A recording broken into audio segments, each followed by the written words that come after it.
Hello बच्चों, आइए इस प्रश्न को देखते हैं। केंचुए का एक अत्यंत विशेष लक्षण है। विकल्प ए, आंत में आंतभंज या टेप्लोसोल पचित भोजन के अवशोषण हेतु तल क्षेत्र में वृद्धि करता है। विकल्प बी, देह भित्ति में धसी एस आकार की सीटी शत्रुओं के विरुद्ध सुरक्षात्मक हथियार की भांति प्रयोग होती है। विकल्प सी, इसमें एक लंबा पृष्ठीय नलिकीय हृदय होता है। या विकल्प डी, अंडों का निषेचन शरीर के भीतर होता है। इस प्रश्न की जो मुख्य अवधारणा है, मुख्य अवधारणा वह है आंतभंज या टेप्लोसोल।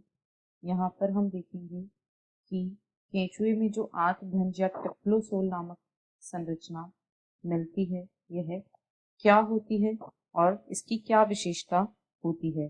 तो यह इस आंतभंज यह केंचुए का एक विशिष्ट लक्षण है। यह एक विशिष्ट लक्षण है जो केंचुए में पाया जाता है।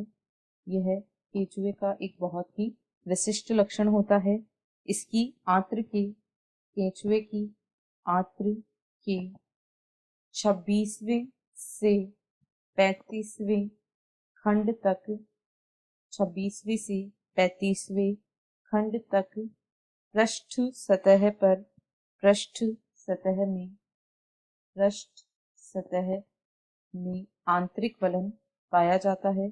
पृष्ठ सतह में आंतरिक वलन पाया जाता है, जिसे टेप्लोसोल या आंतभंज कहा जाता है। इसे टेप्लोसोल अथवा आंतभंज कहा जाता है और इसका मुख्य कार्य यह होता है कि यह पचित भोजन के अवशोषण हेतु पृष्ठीय क्षेत्रफल को बढ़ाता है। यह अवशोषण हेतु पृष्ठीय क्षेत्रफल अवशोषण हेतु पृष्ठीय क्षेत्रफल को बढ़ाता है।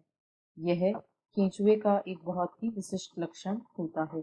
अब यदि विकल्पों को देखें तो विकल्प ए में कहा गया है आंत में आंतभंज पचित भोजन के अवशोषण हेतु तल क्षेत्र में वृद्धि करता है। यह बिल्कुल सही है।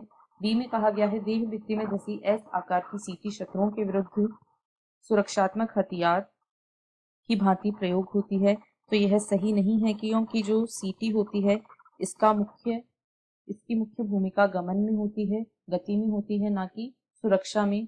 सी में कहा गया है इसमें एक लंबा पृष्ठीय तथा नलिकीय हृदय होता है। तो यह गलत है। यह अर्थवर्म या जो केंचुआ होता है इसकी यह पूर्ण रूप से खंडित होता है और इसमें लंबा और नलिकीय हृदय नहीं होता है। डी में कहा गया है अंडों का निषेचन शरीर के भीतर होता है। तो ऐसा भी इसमें नहीं होता है, इसमें बाह्य निषेचन होता है। अतः ये तीनों विकल्प गलत हैं और विकल्प ए इस प्रश्न का सही उत्तर है। आशा है आपको प्रश्न समझ आया होगा। धन्यवाद।